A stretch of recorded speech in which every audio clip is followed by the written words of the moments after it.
Hey, welcome to Greer's Rod Shop. Today we're going to put new struts on this 2005 Subaru Forester. It's got 190,000 miles on it. I'm pretty sure they're the original struts. I bought pre-assembled strut and coil assemblies. That way I can just remove the old, put the new one on. Should be pretty easy. Let's get started.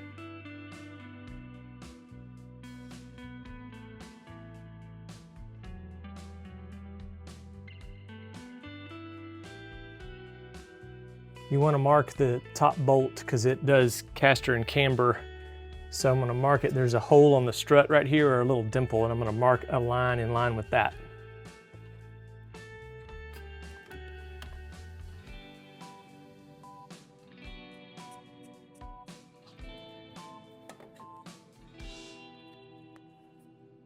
We got to remove the brake line bracket from the strut, and we got to remove the ABS sensor line from the strut. Next, we're going to remove the two 19mm nuts from the mounting holes, or excuse me, mounting bolts.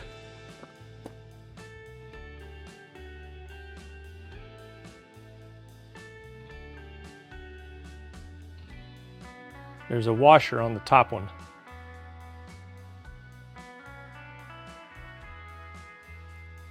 You can see on this bolt how it has a shoulder on it that is thicker on one side than the other. That's how it adjusts the camber.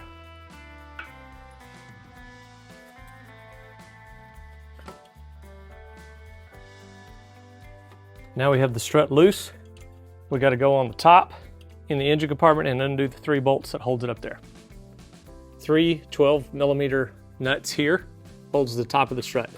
I'm going to leave at least one of them a little bit loose because this is the only thing holding the strut in right now. As you can see, the strut kind of flipped out of the way because the only thing holding it is that one nut right now. Get a firm hold of the strut. It's not very heavy. Make sure your brake lines and things are out of the way. Loosen the last nut. It's just finger tight. And out comes the strut. The new strut came with its own brand new nuts for the top, so use those, don't reuse your old ones. Slip the new strut in place. Watch out for your brake lines and your ABS lines. All right, put those three nuts on the top. Finger tight for now. It doesn't matter which way the top of the strut goes up into the hole. Next, we're going to put the bolts back into the strut through the spindle. The holes don't exactly line up because the spring needs to be compressed a little, so I'm going to try to use this socket extension like a drift pin to align the holes. Remember that mark we made on this top bolt. I'm going to turn it where it's aligned with that little dimple on the strut. Okay, my mark is aligned.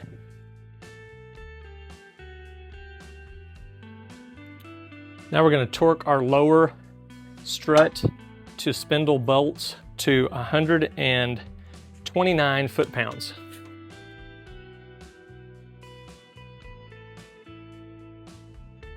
Be real careful with the top bolt to keep it where we aligned our mark.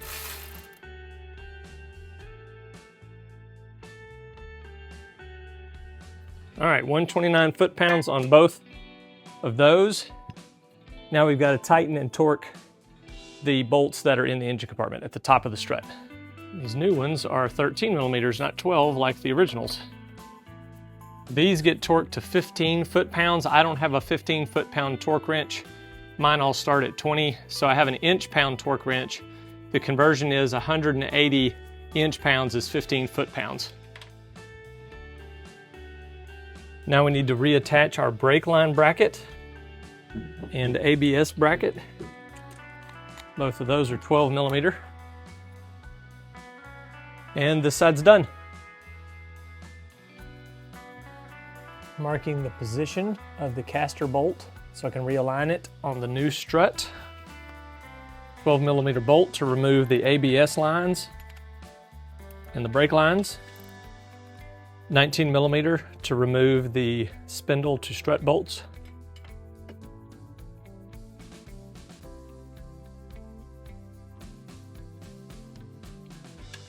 A little wiggle and they come loose. Now for the top of the strut bolts. 3 12mm. Remember, leave one finger tight so the whole thing doesn't drop out. Passenger side has 2 nuts that hold on a horn bracket, so you gotta move that out of the way.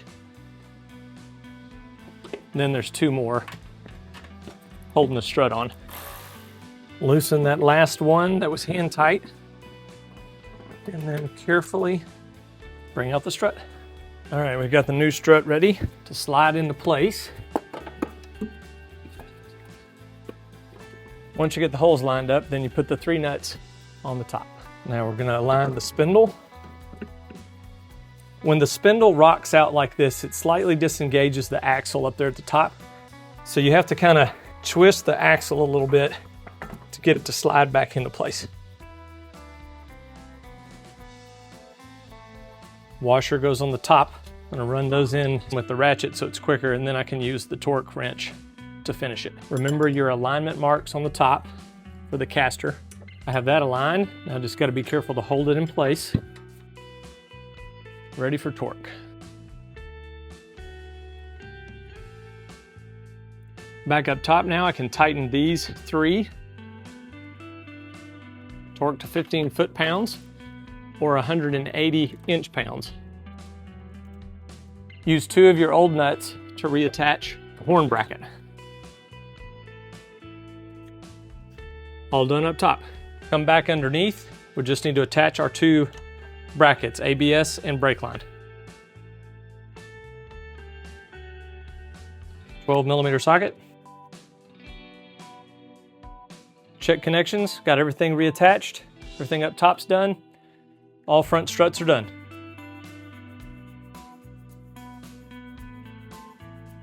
To get to the top of the strut towers, we have to remove these covers from inside the car in the back of the car.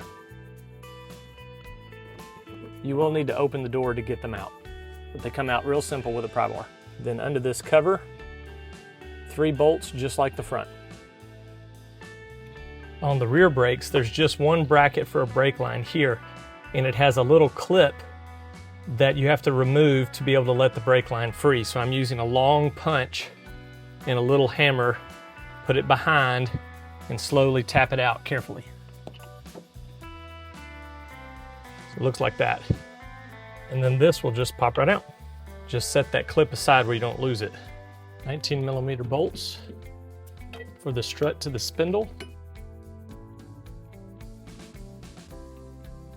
On the rear, you need to support this knuckle before you take these out.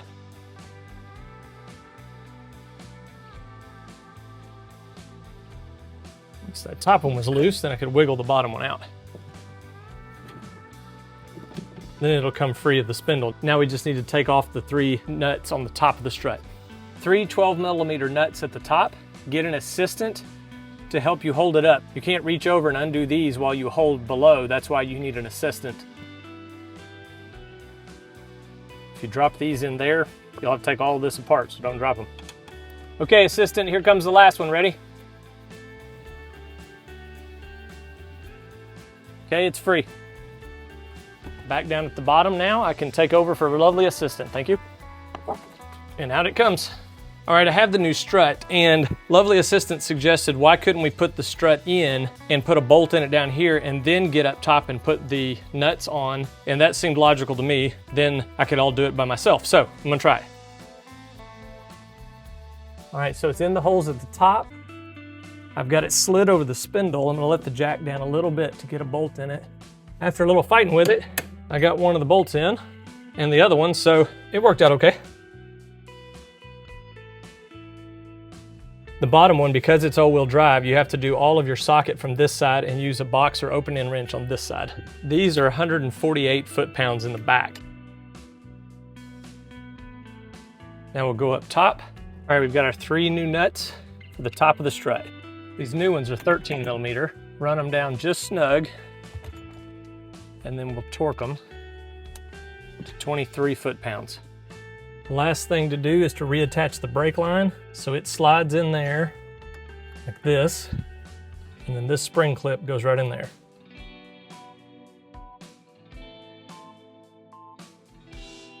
All right, just like that, seat it down tight.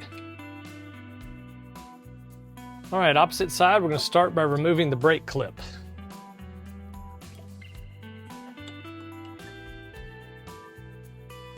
Next, the strut to spindle bolts.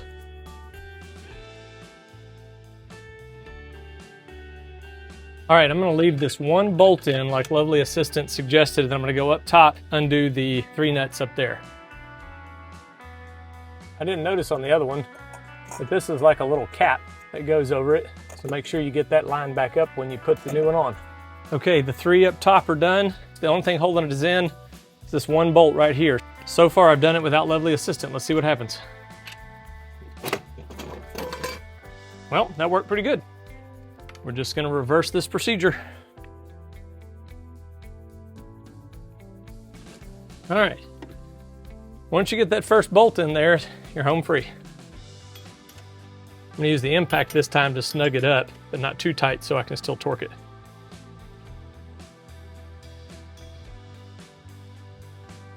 Before I finish torquing them, as I was trying to torque it, it's trying to pull it out at the top. So I'm gonna go ahead and go up there and put the nuts on the top. Be sure that they don't come out and have to start over.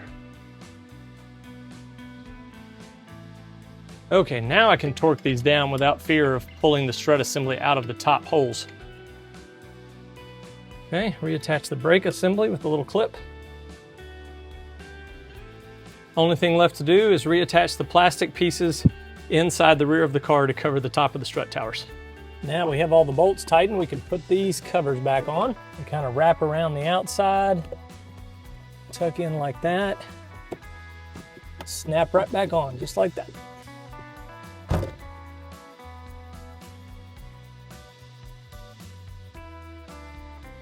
Torque spec for the wheels on a 2005 Subaru Forester is 83 to 89 foot-pounds. We're gonna go 85 right in the middle. And it would be helpful if the parking brake was set. All right, I'm all finished. It took about 4 hours. I've got brand new strut and coil spring assembly at all 4 sides. I've got everything torqued. I'm gonna take it for a ride and see how she does. All right, back from a successful test drive. Those new struts and coil springs are great, nice and smooth. One thing to note is when they're brand new installed, it does look like it has a little lift kit, but that'll settle out as you drive around. I really hope this video helped you. Thanks for joining me.